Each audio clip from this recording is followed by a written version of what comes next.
నమస్కారం న్యూస్ విజన్కు స్వాగతం.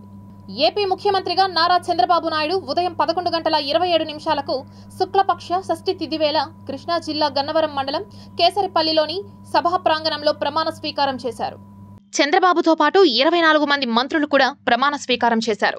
ప్రభుత్వంలో మంత్రులుగా బాధ్యతలు చేపట్టనున్న వారి జాబితాను మంగళవారం అర్ధరాత్రి దాటాక విడుదల చేశారు. మొత్తం 24 మందికి ఈ జాబితాలో చోటు దక్కగా జనసేన నుంచి 3కి, బీజేపీ నుంచి 1కి మంత్రి పదవి లభించింది. ఇదిలా ఉండగా కేబినెట్లో 17 మంది కొత్తవారే ఉండడం గమనార్హం. మొత్తంగా 17 మంది తొలిసారి మంత్రి పదవి చేపట్టనున్నారు. వీరిలో 10 మంది తొలిసారిగా ఎమ్మెల్యేలుగా గెలిచారు. నారా చంద్రబాబు నాయుడు అనే నేను శాసనం ద్వారా నిర్మితమైన భారత రాజ్యాంగం పట్ల నిజమైన విశ్వాసం, విధేయత చూపుతానని, భారతదేశ సార్వభౌమాధికారాన్ని, సమగ్రతను కాపాడుతానని, ఆంధ్రప్రదేశ్ రాష్ట్ర ముఖ్యమంత్రిగా నా కర్తవ్యాలను శ్రద్ధతో, అంతఃకరణ శుద్ధితో నిర్వహిస్తానని, భయం కానీ, పక్షపాతం కానీ, రాగద్వేషాలు కానీ లేకుండా రాజ్యాంగాన్ని, శాసనాలను అనుసరించి ప్రజలందరికీ న్యాయం చేకూరుస్తానని దైవ సాక్షిగా ప్రమాణం చేస్తున్నాను.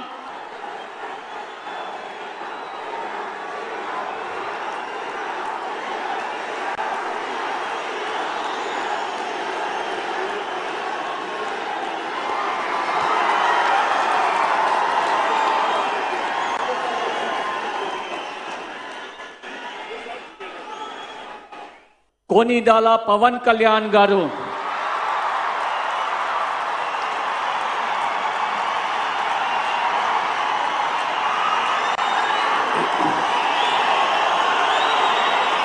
నేను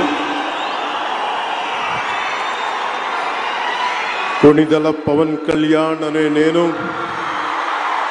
శాసనం ద్వారా నిర్మితమైన భారత రాజ్యాంగం పట్ల నిజమైన విశ్వాసం, విధేయత చూపుతానని, భారతదేశ సార్వభౌమాధికారాన్ని, సమగ్రతని కాపాడుతానని, ఆంధ్రప్రదేశ్ రాష్ట్ర మంత్రిగా నా కర్తవ్యాలను శ్రద్ధతో, అంతఃకరణ శుద్ధితో నిర్వహిస్తానని, భయం కానీ, పక్షపాతం కానీ, రాగద్వేషాలు కానీ లేకుండా రాజ్యాంగాన్ని, శాసనాలని అనుసరించి ప్రజలందరికీ న్యాయం చేకూరుస్తానని దైవ సాక్షిగా ప్రమాణం చేస్తున్నాను.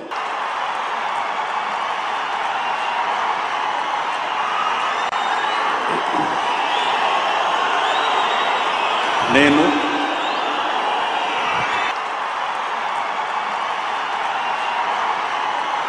నారా లోకేష్ అనే నేను శాసనము ద్వారా నిర్మితమైన భారత రాజ్యాంగం పట్ల నిజమైన విశ్వాసం, విధేయత చూపుతానని, భారతదేశ సార్వభౌమ అధికారాన్ని, సమగ్రతను కాపాడుతానని, ఆంధ్రప్రదేశ్ రాష్ట్ర మంత్రిగా నా కర్తవ్యాలను శ్రద్ధతో, అంతర్గత శుద్ధితో నిర్వహిస్తానని, భయం కానీ, పక్షపాతం కానీ, రాగద్వేషాలు కానీ లేకుండా రాజ్యాంగాన్ని, శాసనాలు అనుసరించి ప్రజలందరికీ న్యాయం చేకూరుస్తానని దైవ సాక్షిగా ప్రమాణం చేస్తున్నాను.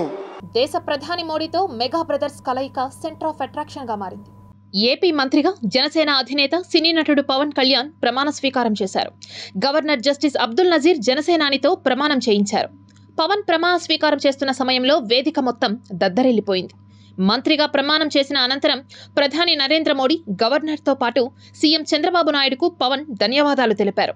ప్రమాణ స్వీకారం అనంతరం వేదిక మీద ఉన్న పెద్దలందరికీ నమస్కరించిన పవన్ కళ్యాణ్ తన సోదరుడు మెగాస్టార్ చిరంజీవి కాళ్ల మీద పడి మరోసారి ఆశీర్వాదం తీసుకున్నారు.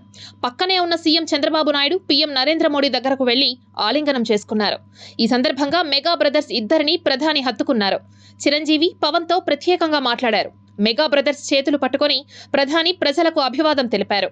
చెప్తూ ఉంటారు, మన చంద్రబాబు గారు, మన పవన్ కళ్యాణ్ గారు ప్రత్యేకంగా కృతజ్ఞతలు చెప్పారు.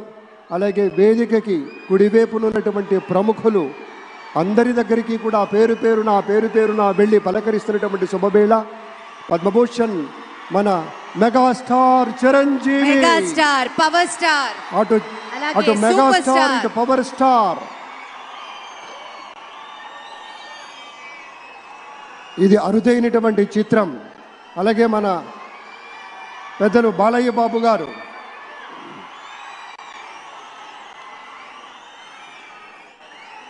సూపర్ స్టార్ తలైవర్ రజనీకాంత్ గారిని పలకరిస్తున్నారు ప్రధాని. వారి What a sight, దంపతుల్ని ladies and gentlemen. మనస్ఫూర్తిగా వారి శుభకామనలు అందుకుంటూ మన బాలయ్య బాబుతోటి కరచాలనం చేస్తూ ముందుకు వెళ్తూ ఉన్నారు. ముఖ్యమంత్రిగా ప్రమాణ స్వీకారం చేసిన నారా చంద్రబాబు నాయుడు కుటుంబ సభ్యులతో కలిసి ప్రముఖ పుణ్యక్షేత్రం తిరుమలకు చేరుకున్నారు. మొన్నటి వరకు 3 సార్లు ముఖ్యమంత్రిగా ఉన్న చరిత్రను తిరగరాస్తూ తాజాగా 4వసారి సీఎంగా బాధ్యతలు చేపట్టిన తరువాత ముఖ్యమంత్రి హోదాలో చంద్రబాబు శ్రీ వెంకటేశ్వర స్వామి వారి ఆశీస్సుల కోసం తిరుమలకు చేరుకున్నారు. ఈ రోజు సాయంత్రం 6:45 విజయవాడ గన్నవరం విమానాశ్రయం నుంచి బయలుదేరి రాత్రి 7:50 తిరుపతి విమానాశ్రయానికి చేరుకున్నారు. రేణిగుంట నుంచి రోడ్డు మార్గంలో పయనించి రాత్రి 8:50 తిరుమలలోని శ్రీ గాయత్రి నిలయం గెస్ట్ హౌస్ కు కుటుంబ సభ్యులతో కలిసి చేరుకున్నారు చంద్రబాబు. రాత్రి తిరుమలలోని అతిథి గృహంలోనే బస చేయనున్నారు. రేపు ఉదయం శ్రీ వెంకటేశ్వర స్వామివారిని దర్శించుకోవడానికి ముందు శ్రీ భూ వరాహ స్వామివారి ఆలయాన్ని సందర్శించనున్నారు. అనంతరం 7:30 నుంచి 8 లోపు శ్రీవారి దర్శనం చేసుకోనున్నారు. స్వామిని తమ కుటుంబ సభ్యులతో దర్శించుకొని మొక్కులు చెల్లించుకొని తిరుగు పయనం కానున్నారు. రేపు ఉదయం 10 గంటలకు సీఎం చంద్రబాబు రేణిగుంట ఎయిర్పోర్టుకు చేరుకొని అక్కడి నుంచి విజయవాడకు బయలుదేరనున్నారు. సీఎం పర్యటన నేపథ్యంలో ఇప్పటికే జిల్లా పోలీస్ అధికారులు భద్రతా చర్యలు చేపట్టారు. రహదారులను, తిరుమల ఘాట్ రోడ్లలో స్పెషల్ పోలీస్ బృందం తనిఖీలు నిర్వహిస్తున్నారు. మరోవైపు చంద్రబాబు నాయుడు ముఖ్యమంత్రి హోదాలో తిరుపతి శ్రీవారిని దర్శించుకోనున్న నేపథ్యంలో తిరుమల తిరుపతి దేవస్థానం ప్రత్యేక ఏర్పాట్లు చేసింది. 74 ఏళ్ల చంద్రబాబు నాయుడు మంగళవారం ఎన్డీఏ శాసనసభా పక్షనేతగా ఏకగ్రీవంగా ఎన్నికయ్యారు. చంద్రబాబు తొలిసారిగా 1995లో ఉమ్మడి ఆంధ్రప్రదేశ్ ముఖ్యమంత్రిగా బాధ్యతలు చేపట్టారు. 2004 వరకు వరుసగా 9 ఏళ్ల పాటు ఉమ్మడి ఆంధ్రప్రదేశ్కు నాయకత్వం వహించారు. మళ్లీ 2014లో కొత్తగా విభజించబడిన ఆంధ్రప్రదేశ్ ముఖ్యమంత్రిగా పదవిని చేపట్టి 2019 వరకు పనిచేశారు. మంత్రులకు శాఖల కేటాయింపుపై ఓవైపు టీడీపీ అధినేత చంద్రబాబు నాయుడు కసరత్తు చేస్తుండగా మరోవైపు AP deputy CM Pawan Kalyan అంటూ ముందే లీక్ చేశారు కేంద్ర హోంశాఖ మంత్రి అమిత్ షా. ఆంధ్రప్రదేశ్ ముఖ్యమంత్రిగా నారా చంద్రబాబు నాయుడు ప్రమాణ స్వీకారం చేశారు. ఇక జనసేన అధినేత పవన్ కళ్యాణ్, టీడీపీ జాతీయ అధ్యక్షుడు నారా లోకేష్తో సహా 24 మంది మంత్రులుగా ప్రమాణ స్వీకారం చేశారు. ఈ కార్యక్రమానికి ప్రధానమంత్రి నరేంద్ర మోడీ, కేంద్ర మంత్రులు అమిత్ షా, జేపీ నడ్డా, ఇతర మంత్రులు, సినీ, రాజకీయ ప్రముఖులు కూడా తరలివచ్చారు. ఈ సందర్భంగా అమిత్ షా ట్విట్టర్ వేదికగా ఓ పోస్ట్ చేశారు. ఈ రోజు ఆంధ్రప్రదేశ్ ముఖ్యమంత్రిగా ప్రమాణ స్వీకారం చేసిన నారా చంద్రబాబు నాయుడికి, ఉప ముఖ్యమంత్రి పవన్ కళ్యాణ్కి, అలాగే నేడు మంత్రులుగా ప్రమాణ స్వీకారం చేసిన వారందరికీ తన అభినందనలు తెలిపారు. ప్రజల ఆశలు, ఆకాంక్షలు నెరవేరుస్తూ ఎన్డీఏ ప్రభుత్వం ఆంధ్రప్రదేశ్ రాష్ట్రాన్ని అభివృద్ధి పదంలో నడిపిస్తోందని తాను విశ్వసిస్తున్నానని అంటూ ఎక్స్లో పోస్ట్ చేశారు అమిత్ షా.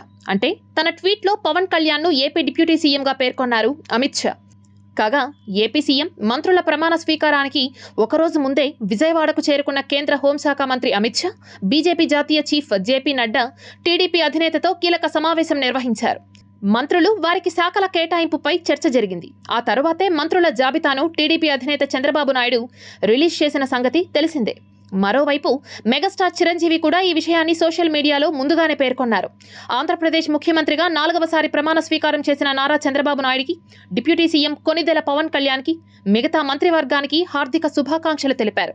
ఆంధ్రప్రదేశ్ సర్వతోముఖాభివృద్ధికి అహర్నిశలు పాటుపడే అవకాశాన్ని సద్వినియోగం చేసుకుంటారని ప్రగాఢంగా విశ్వసిస్తున్నాను, ఆశిస్తున్నాను అంటూ ఎక్స్లో పోస్ట్ చేశారు మెగాస్టార్ చిరంజీవి. ఇక కేంద్ర హోంశాఖ మంత్రి అమిత్ షా మెగాస్టార్ చిరంజీవి కంటే ముందే ఈ విషయాన్ని బయటపెట్టారు జనసేన అధినేత పవన్ కళ్యాణ్ కుమారుడు Akiranandan. Honourable deputy chief minister of Andhra Pradesh Pawan Kalyan అంటూ ఫేస్బుక్లో ఓ పోస్ట్ పెట్టాడు అఖీరానందన్. దీంతో పవన్ కళ్యాణ్ డిప్యూటీ సీఎం అనేది స్పష్టమైన ఆయనకు ఏ శాఖ కేటాయిస్తారో అనేది ఇప్పుడు ఆసక్తికరంగా మారింది. తిరుపతి పట్టణాభివృద్ధి సంస్థ కార్యాలయానికి ఉన్న వైఎస్ఆర్ పేరును టీడీపీ నేతలు తొలగించారు. అదే స్థానంలో ఎన్టీఆర్ పేరును ప్రతిష్ఠించారు. 2024 ఎన్నికల్లో కూటమి విజయం సాధించిన తరువాత ఆంధ్రప్రదేశ్ రాష్ట్రంలో వైఎస్ఆర్ పేరును తొలగించి ఎన్టీఆర్ పేరును ప్రతిష్ఠిస్తున్నారు టీడీపీ నేతలు. తాజాగా తిరుపతి పట్టణాభివృద్ధి సంస్థ కార్యాలయానికి ఉన్న వైఎస్ఆర్ పేరును తొలగించి ఆ స్థానంలో ఎన్టీఆర్ పేరును పెట్టారు. అలాగే లోపల ఉన్న వైఎస్ఆర్ చిత్రపటాన్ని కూడా తొలగించారు.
ఈ రోజు నుంచి మొదలవుతుంది రామరాజ్యం ఎలా ఉంటుందో. మాకు కక్ష తీసుకునే ఉద్దేశం లేదు, కానీ అలాగనేసి తప్పు చేసిన వాళ్ళని వదిలే ఉద్దేశం కూడా లేదు. మన మున్సిపాలిటీలో జరిగినవి తిరుపతిలో ఎన్నెన్ని అక్రమాలు జరిగాయో ప్రతి ఒక్కటి కూడా బయటికి తీయడానికి ఈ రోజు నుంచే మొదలు పెట్టబోతున్నాం.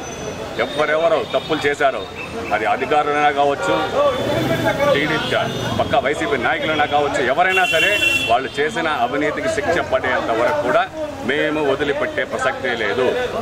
మాకు ఈ 1 వీక్లోనే ఆ పక్క నుంచి ఎంతమంది ఎన్ని రకాలుగా వచ్చి మా పార్టీలో చేరడానికి మమ్మల్ని రకరకాలుగా మభ్య పెడుతున్నా కూడా మా నాయకులు ఎవరు కూడా లొంగకుండా ఉన్నారు.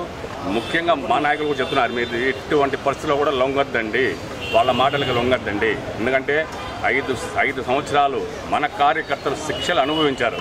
సో ఏది జరిగినా, ఏం న్యాయం జరిగినా కూడా తిరుపతిలో ఉన్న టీడీపీ ప్రజలైతేనేమి, జనసేన ప్రజలైతేనేమి, బీజేపీ ప్రజలైతేనేమి వాళ్ళకి మాత్రమే న్యాయం జరగాలి. వాళ్ళు ఇంతకాలం అనుభవించారు కాబట్టి శిక్ష వాళ్ళు కూడా అనుభవించని తప్పేం లేదు. ఇంత మొహమాటం లేకుండా చెప్తున్నాను ఆ విషయంలో. ఇంతకాలం అనుభవించిన వాళ్ళు శిక్ష పడాల్సిందే. తప్పు చేసింటే శిక్ష పడాలి. అందరినీ నేను అంటం లేదు, తప్పు చేసిన వాళ్ళు కొంతమంది ఉన్నారు, వాళ్ళందరికీ శిక్ష పడడం గ్యారంటీ. శిక్ష పడేలా చేసేంతవరకు మాత్రం మేము వదిలిపెట్టే ప్రసక్తే లేదు. ఆంధ్రప్రదేశ్ రాష్ట్ర ముఖ్యమంత్రిగా నారా చంద్రబాబు నాయుడు ప్రమాణ స్వీకారం చేసిన శుభ సందర్భంగా తిరుపతి, చిత్తూరు జిల్లాల్లో తెలుగు తమ్ముళ్లు పలుచోట్ల సంబరాలను నిర్వహించారు. తెలుగుదేశం పార్టీ సంస్థాపక అధ్యక్షుడు నందమూరి తారక రామారావు గారికి ఈరోజు అభిషేకం చేసి మరి ఇన్నాళ్ళు పట్టినటువంటి ఈ గ్రహణాన్ని వీడినటువంటి తెలుగుదేశం పార్టీకి మళ్ళా పునరుజ్జీవం కల్పించి ఆంధ్రప్రదేశ్ రాష్ట్రాన్ని కూడా పునర్నిర్మాణ దిశగా అడుగులు వేయడానికి నందమూరి తారక రామారావు గారి ఆశయ సాధన కోసం నందమూరి భువనేశ్వరి గారు, అదేవిధంగా మన లోకేష్ గారు, అదేవిధంగా చంద్రబాబు నాయుడు గారు కూడా ముగ్గురు కలిసి కూడా మరి ఏదైతే మన ఎన్టీఆర్ గారి ఆశయం పేద ప్రజలే నా దేవుళ్ళు, సమాజమే నా దేవాలయం అని, కూడు గుడ్డ నీడ అనేది పేద బడుగు బలహీన వాళ్ళ అభ్యున్నతి అని కూడా దాన్నే కూడా అనుసరిస్తూ ఈరోజు ఆ ఆశయ సాధన కోసం అహర్నిశలు కష్టపడుతూ ఆంధ్రప్రదేశ్ రాష్ట్ర అభివృద్ధికి మరి సుపరిపాలన అందించే దిశగా కూడా అడుగులేస్తున్నటువంటి గత 5 సంవత్సరాల ప్రభుత్వం ఏ విధంగా ఈ రాష్ట్ర ప్రజల్ని గొంతు నొక్కి మాట్లాడనీయకుండా, ఎలక్షన్లో ఓట్లేయనీయకుండా ఎన్ని ఇబ్బందులు పెట్టారో చూసాం. కేవలం చంద్రబాబు నాయుడు గారు ఇంకా ప్రమాణ స్వీకారం చేయక ముందే అప్పుడే పరిపాలన మొదలుపెట్టారు. అమరావతిని చూసాం. అమరావతిలో ఎక్కడికక్కడ 5 ఏళ్ళు మొలిచిపోయిన ముళ్ళ చెట్లన్నీ కూడా ఈరోజు క్లియర్ చేసి అమరావతిని ఉరకలు పరిగెత్తిస్తున్నారు. ఈరోజు ఆయన ప్రమాణ స్వీకారానికి జాతీయ స్థాయిలో ప్రపంచ దేశాల నుంచి కూడా ఎంతోమంది జపాన్ నుంచి కానీ సింగపూర్ నుంచి కానీ వివిధ దేశాల నుంచి కూడా ఈరోజు అందరూ కూడా పెద్ద ఎత్తున పారిశ్రామికవేత్తలు అదేవిధంగా ఆర్కిటెక్ట్స్ అందరూ కూడా వస్తున్నారు అమరావతిలో తమ భాగస్వామ్యాన్ని చెయ్యాలనేసి.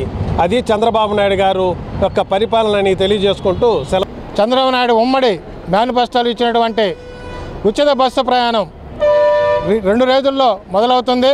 ఆ ఉచిత బస్సు ప్రయాణంలో కూడా మన కార్మికులు ఆ రోజే చెప్పినట్టు చంద్రన్న, నేను ఒక చంద్రన్న ఒక డ్రైవరే ఒక చంద్రన్నగా భావించి మహిళలందరినీ కూడా గమ్యస్థానాన్ని తీసుకుని సాధారణంగా ఆహ్వానించి వాళ్ళకి ఎలాంటి ఇబ్బందులు కాకుండా కూడా వాళ్ళందరూ కూడా మన ఆర్టీసీ కార్మికులకు ఈరోజు ప్రతిజ్ఞ చేస్తున్నారు. మేము చంద్రన్న గారు ప్రవేశపెట్టినటువంటి ఉచిత మహిళా బస్సు ప్రయాణాన్ని శక్తివంచన లేకుండా కాపాడుతామని దిగ్విజయంగా కూడా అన్ని చేస్తామని తెలియజేస్తూ స్వర్గీయ నందమూరి తారక రామారావు గారు తనకు అమెరికాలో ఎలాంటి చికిత్స దొరికిందో ఆంధ్రప్రదేశ్లో జనాలందరికీ కూడా అలాంటి ఉత్తమమైన నాణ్యమైన చికిత్స ఉచితంగా దొరకాలి అనేటువంటి ఒక కోరికతో ఈ స్విమ్స్ అనేటువంటి సంస్థను ప్రారంభించడం జరిగింది.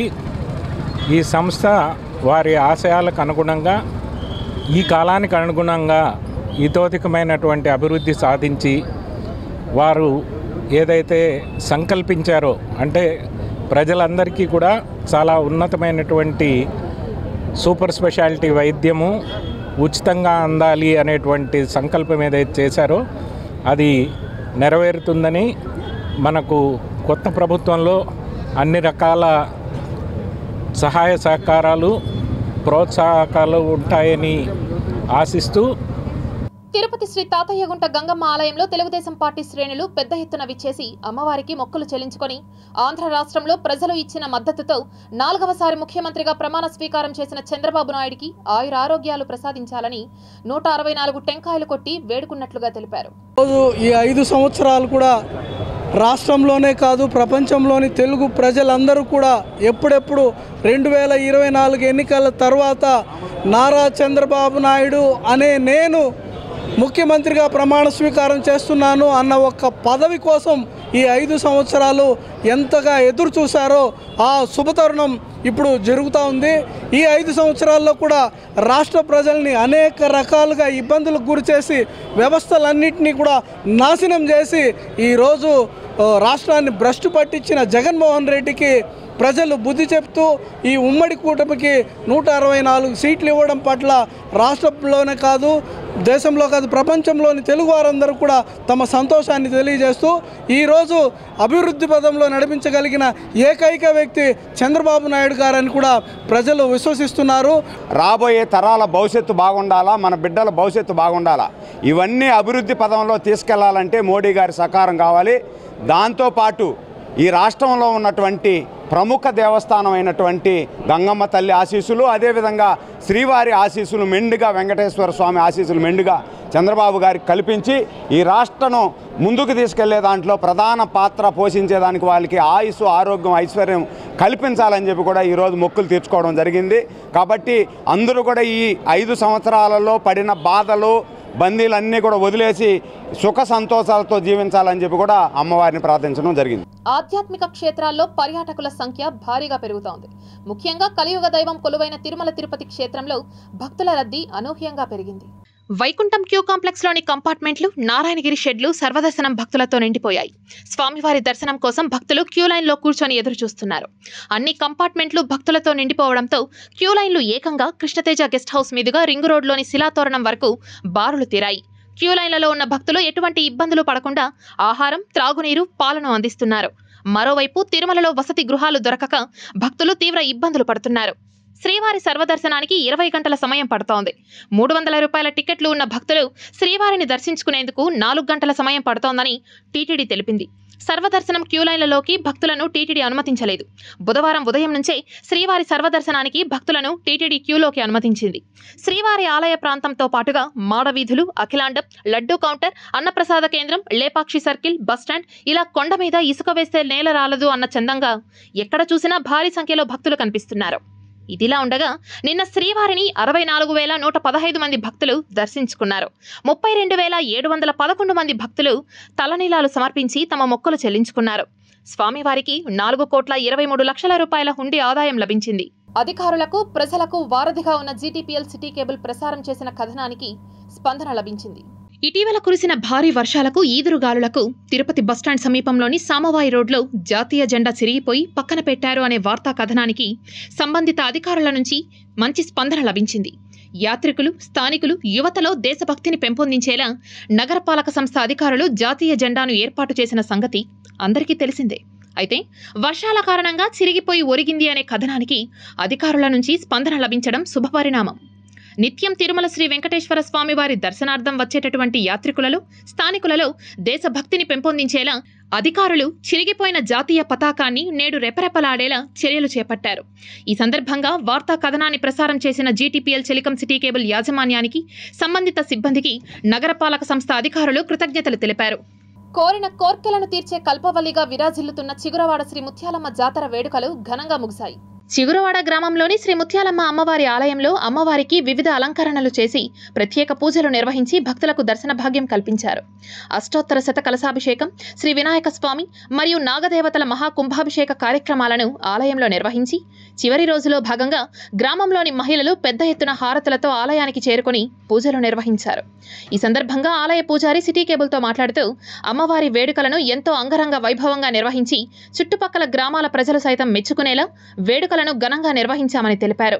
శ్రీ ముత్యాలమ్మ అమ్మవారి జాతర చివరి రోజు భాగంగా చందనం, పుష్పాలంకరణలో అమ్మవారు భక్తులకు దర్శన భాగ్యం కల్పించారు. వివిధ హోమాది కార్యక్రమాలు ఘనంగా నిర్వహించి గ్రామం సుభిక్షంగా, ప్రజలు సంతోషంగా ఉండాలని ప్రత్యేక పూజలు నిర్వహించారు. ఇంత ఘనంగా వేడుకలు నిర్వహించేలా చిగురవాడ గ్రామ పెద్దలు, గ్రామ ప్రజల సహకారంతోనే నిర్వహించగలిగామని వారు తెలిపారు. అమ్మవారికి ఉదయాన అంబళ్ళు, పొంగళ్ళు, సాయంత్రం దీపారాధనతో శ్రీ ముత్యాలమ్మ జాతర వేడుకలు అత్యంత వైభవంగా ముగిసినట్లు తెలిపారు. చిగురువాడ గ్రామంలో వెలిసి ఉన్న ఈ యొక్క ముత్యాలమ్మ అమ్మవారికి ముందుగా జరిగిన ఈ 2 రోజులకు అమ్మవారికి విశేషముగా అష్టోదశ కలశం అంటే 108 కలశాలు పెట్టి అమ్మవారికి విశేషముగా హోమాలు, పూజలు బాగా జరిగాయి. అందులో భాగముగానే ఈ యొక్క జాతర కార్యక్రమంగా ఈరోజు అమ్మవారికి విశేషమైన చందనాలంకారంతో విశేషమైన పుష్పాలంకరణ జరిగి ఈ యొక్క కార్యక్రమాలు నిర్విఘ్నంగా ముగిశాయి. కాబట్టి అమ్మవారి యొక్క అనుగ్రహంతో విశేషమైన హారతులు కూడా అన్నీ బాగా జరిగాయి. కాబట్టి అందరూ కూడా ఈ యొక్క అమ్మవారిని విశేషమైన అలంకరణ గ్రామస్తులందరూ కూడా అమ్మవారిని వీక్షించి అమ్మవారి యొక్క కృపా కటాక్ష పొందవలసిందిగా అమ్మవారి అనుగ్రహంతో కోరుతున్నాము. 108 కలశాలతో 108 కలశాలు ఆవాహనం చేసి ఈ యొక్క కలశాలలో ఉన్నటువంటి తీర్థంతో అమ్మవారికి అభిషేకం చేయడం కూడా ఈ సంవత్సరం ప్రత్యేకంగా చెప్పబడింది. ప్రత్యేకమైనటువంటి ఈ ఉత్సవ మూర్తులతో పాటు మూలమూర్తి అయినటువంటి ముత్యాలంబిక అమ్మవారి యొక్క విశేష అభిషేకాన్ని కూడా ఈ సంవత్సరం జరిపించడం జరిగింది. ఈరోజు కార్యక్రమంలో భాగంగా అమ్మవారికి తెల్లవారి పొంగళ్ళు పోయడం, అదేవిధంగా నివేదన కార్యక్రమం ఊరిలో ఉన్నటువంటి అందరూ కూడా గ్రామంలో ఉన్నటువంటి ప్రతి ఇంటి నుంచి అమ్మవారికి హారతులు సమర్పించుకోవడం, ఈ విధమైనటువంటి కార్యక్రమాలన్నీ కూడా ఇప్పటి వరకు జరిగాయి. తిరుమల శ్రీవారిని పలువురు ప్రముఖులు దర్శించుకున్నారు. తిరుమల శ్రీవారి నైవేద్య విరామ సమయంలో ఉడిపి మఠం పీఠాధిపతి విశ్వవల్లభ తీర్థరు, మాజీ మంత్రి D L Ravindra Reddy, Telangana MLA Murali Naik, heroine Aishwarya Rajesh, old actor Srilakshmi తదితరులు శ్రీవారిని దర్శించుకున్నారు. వీరికి రంగనాయకుల మండపంలో వేద పండితులు వేద ఆశీర్వచనాలు చేసి స్వామివారి తీర్థ ప్రసాదాలను అందించారు. అనంతరం వీరు ఆలయం వెలుపల మీడియాతో మాట్లాడారు. ఆంధ్రప్రదేశ్ రాష్ట్రాన్ని అధోగతి పాలు చేసినాడు. అది కాకుండా ఆయన వెంకటేశ్వర స్వామికి సంబంధించి చాలా పెద్ద తప్పు చేశాడు. తను కానీ తన భార్య కానీ వెంకటేశ్వర స్వామి దగ్గర దర్శనానికి రాకుండా ఒక చెవిరెడ్డి భాస్కర్ రెడ్డి సాయంతో రీక్రియేట్ చేశారు ఎక్కడ తాడేపల్లిలో. అది పెద్ద పాపము. దానికి పనిష్మెంట్గా కనీసం ప్రతిపక్ష హోదా కూడా ఇవ్వలేదు భగవంతుడు. ఏది ఏమైనా చంద్రబాబు నాయుడు గారి నాయకత్వంలో రాష్ట్రం మళ్ళీ ముందుకు పోతుందని ఆశిస్తున్నాం. బాల కార్మికుల నిర్మూలన వ్యవస్థ పట్ల పోరాటం ఒక యుద్ధంగా అందరం ఒక సంకల్పంతో పనిచేయాలని శిక్షణ అసిస్టెంట్ కలెక్టర్ హిమవంశీ పేర్కొన్నారు. బుధవారం ఉదయం స్థానిక గాంధీ సర్కిల్ నందు జిల్లా కార్మిక శాఖ సహాయ కమిషనర్ ఓంకార్రావుతో కలిసి అంతర్జాతీయ బాల కార్మిక వ్యతిరేక దినోత్సవం సందర్భంగా శిక్షణ అసిస్టెంట్ కలెక్టర్ హిమవంశీ జెండా ఊపి ర్యాలీని ప్రారంభించారు. ఈ సందర్భంగా ఆయన మాట్లాడుతూ అంతర్జాతీయ బాల కార్మికుల నిర్మూలన దినోత్సవం సందర్భంగా ర్యాలీని ప్రారంభించడం జరిగిందని, కేవలం ర్యాలీతోనే బాల కార్మికుల నిర్మూలన జరుగుతుంది అనుకోవడం సరికాదని, బాల కార్మికుల వ్యవస్థ పట్ల ఒక యుద్ధంగా, ఒక సంకల్పంతో అందరం కలిసి పోరాటం చేయవలసిన బాధ్యత మనందరిపై ఉందని అన్నారు. వాళ్ళకు ఆ కళలుగానే స్వాతంత్రం కూడా లేదు, కళలుగానే అవగాహన ఆలోచన కూడా డెవలప్ అవ్వలేదు. దానికోసం మనకు పిల్లలకి విద్యను అందజేయడం చాలా అవసరం. అందులో మనందరి చేయుత చాలా వైటల్గా ఉంటుందంటే చట్టాలు, రూల్స్, రెగ్యులేషన్స్ ఎన్ని ఉన్నా కూడా as a community, as a society మనందరం కలిసి ఇలాంటి పనులు చేపట్టకపోతే, అవగాహన పెంచకపోతే ఇది మనకు అంత సాధ్యపడే పరిస్థితి కాదు. ఈ మార్పుని బాల కార్మిక వ్యవస్థ నిర్మూలించడాన్ని వేగపరచడానికి మనందరి సహకారం కావాలి. Sri Venkateswara institute of medical sciences hospital నందు పలు అభివృద్ధి కార్యక్రమాలు శరవేగంగా జరుగుతున్నాయి. స్విమ్స్లో అనేక అభివృద్ధి పనులకు శ్రీకారం చుట్టడం జరిగింది. ఒకటి, ఇంతకుముందు లేనంతగా ఎమర్జెన్సీలో సర్వీసెస్ అన్నీ కూడా చాలా ఇంప్రూవ్ చేయడం జరిగింది.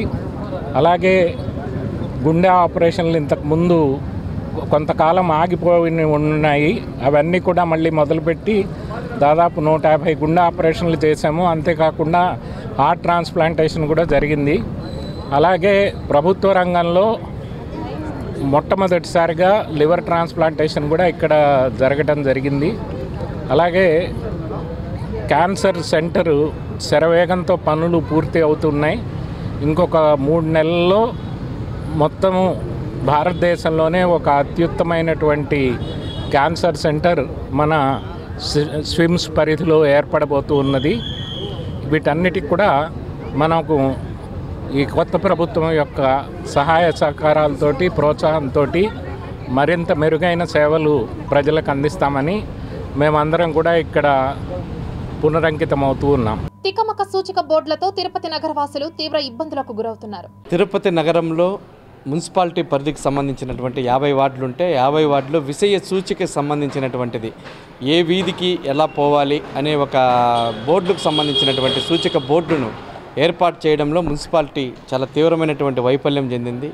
గతంలో అనేక సందర్భాలుగా వినతిపత్రాల రూపంలో ఎక్కడ ఏ ప్రాంతానికి ఎలా వెళ్ళాలి అనేది ఏర్పాటు చేయమని చెప్పినని అనేక సందర్భాలుగా విజ్ఞప్తి చేయడం అనేది జరిగింది.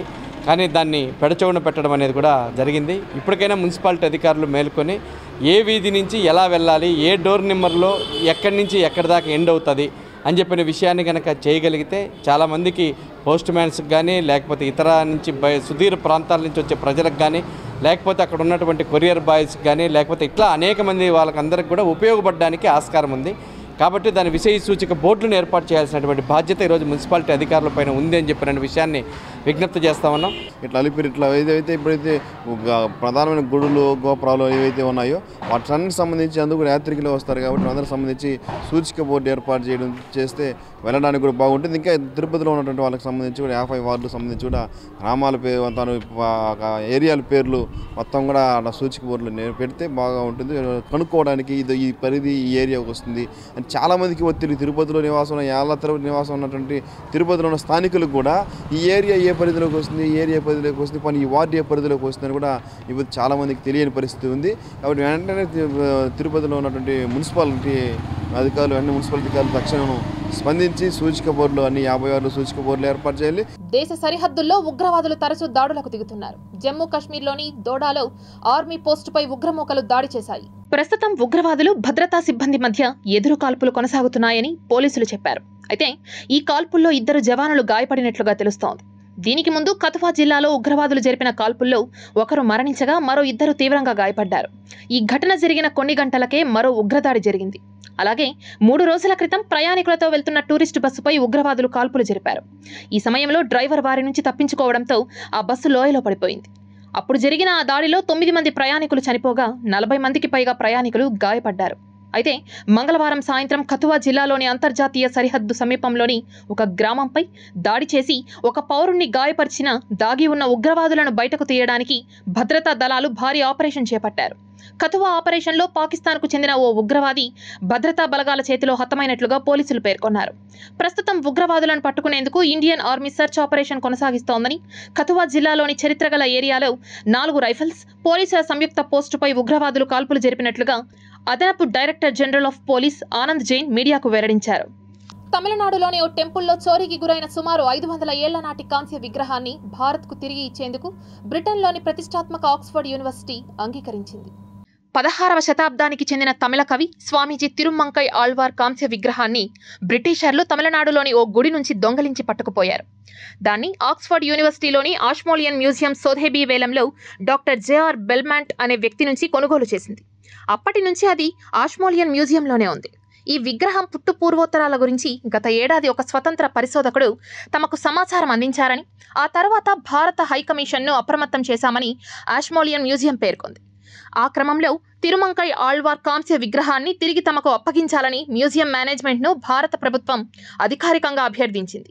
భారత అభ్యర్థన మేరకు విగ్రహాన్ని తిరిగి ఇవ్వాలని ఆక్స్ఫర్డ్ విశ్వవిద్యాలయం కౌన్సిల్ 2024 మార్చి 11న నిర్ణయం తీసుకుంది. ఈ నిర్ణయంతో 500 ఏళ్ల నాటి కోట్ల రూపాయల విలువైన తిరుమంకై ఆళ్వార్ కాంస్య విగ్రహం తిరిగి భారత్కు రానుంది. భారత్లో చోరీకి గురై యూకే చేరిన అనేక కళాఖండాలను తిరిగి తెప్పించే ప్రక్రియ కొనసాగుతోంది. గతంలో కూడా యూకే నుంచి మన దేశానికి అనేక విలువైన విగ్రహాలు వచ్చాయి. గత ఏడాది ఆగస్టులో తమిళనాడుకు చెందిన నవనీత కృష్ణ కాంస్య శిల్పాన్ని యూకేలోని భారత హై కమిషనర్కు అప్పగించారు. Tirupati gold jewellery and silver merchants association సమాచారం మేరకు తిరుపతి లోకల్ బులియన్ మార్కెట్లో బంగారం, వెండి ధరలు ఇలా ఉంటాయి.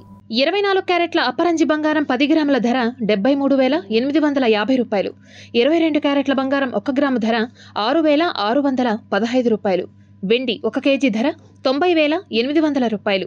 రీటైల్ వెండి 1 గ్రాము ధర ₹92.80 ఉంటుంది. ఈ వార్తలు ఇంతటితో సమాప్తం. సమగ్ర సమాచారంతో న్యూస్ విషయంలో మళ్ళీ కలుద్దాం. అంతవరకు సెలవు. నమస్కారం.